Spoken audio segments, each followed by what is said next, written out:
السلام علیکم ناظرین، میں ہوں طارق شہزاد چودھری۔ ناظرین اکرام، کسی بھی معاشرے کی، سماج کی تین نکیلیں ہوتی ہیں۔ اس کی پہلی نکیل اس کا مذہب ہوتا ہے،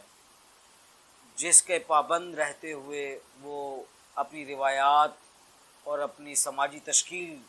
اور اس کے تشکیلی عناصر کو فروغ دیتا ہے۔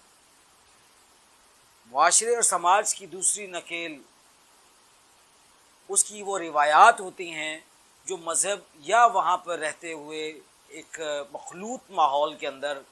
مجموعی نظریے کے نتیجے میں وہاں پیدا ہوتی ہیں، اور لوگ اپنی ان روایات کے تحفظ کے لیے اکٹھے ہوتے ہیں، اور اس طرح سے اس روایت کے اندر وہ سماج کی ایک نکیل اور ایک مہار بن کے رہ جاتی ہے۔ اور کسی بھی سماج اور معاشرے کی تیسری نکیل یا تیسری مہار وہ اس کا قانون ہے، اس کی ریاست کا قانون ہے، اس کا سماجی یا معاشرتی قانون ہے۔ جس طرح ہمارے ہاں پریا یا جرگا یا اس طرح سے شورا جو ہوتی ہے عرب میں، اور اسی طرح قبائلی دنیا کے اندر آج بھی کئی جگہ پہ یہ قوانین رائج ہیں۔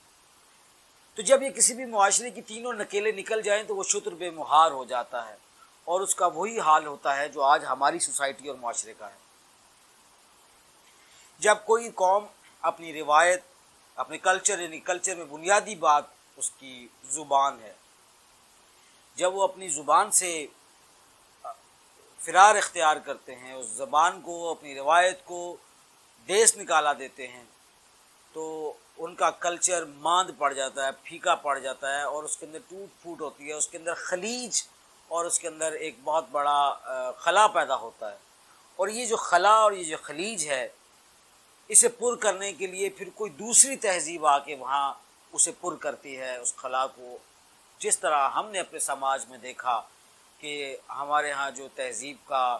قضیہ آیا ہمارے سامنے، پھر اسے مغربی تہذیب نے آ کے اس کی جگہ لی،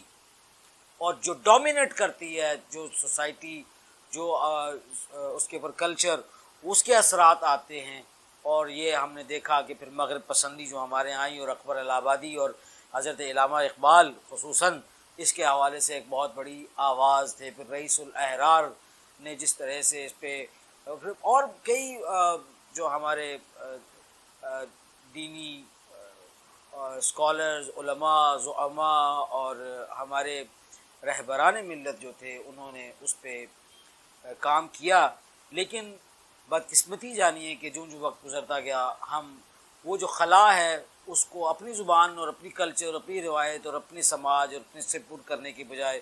ہم بالکل شتر بے مہار ہوئے، اور آج یہ عالم ہے کہ اخلاقی تنزلی کا یہ عالم ہے کہ جو کم رشوت لیتا ہے، جو کم جھوٹ بولتا ہے، اس کو اس کے مقابلے میں زیادہ بہتر محسوس کیا جاتا ہے۔ اس کو اس کی معاشرتی درجہ بندی ہے۔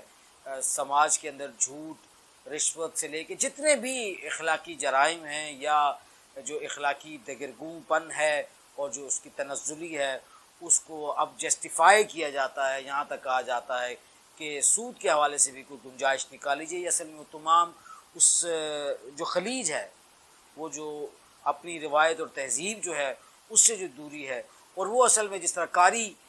پڑھتے ہوئے کسی ناول کو، کہانی کو، اس کا جو ہیرو ہوتا ہے اسے رائٹر تصور کرتا ہے اور وہ متصور ہوتا ہے، اسی طرح سے کسی بھی سماج کے اندر جب یہ والی تبدیلیاں آتی ہیں اور یہ والی بات، اور اس میں بڑا وقت چلتا ہے، بڑی عمریں لگتی ہیں، یہ انقلابات ایسے نہیں آتے، نہ ہی یہ توڑ پھوڑ اتنی جلدی ہوتا ہے راتوں رات، اور نہ ہی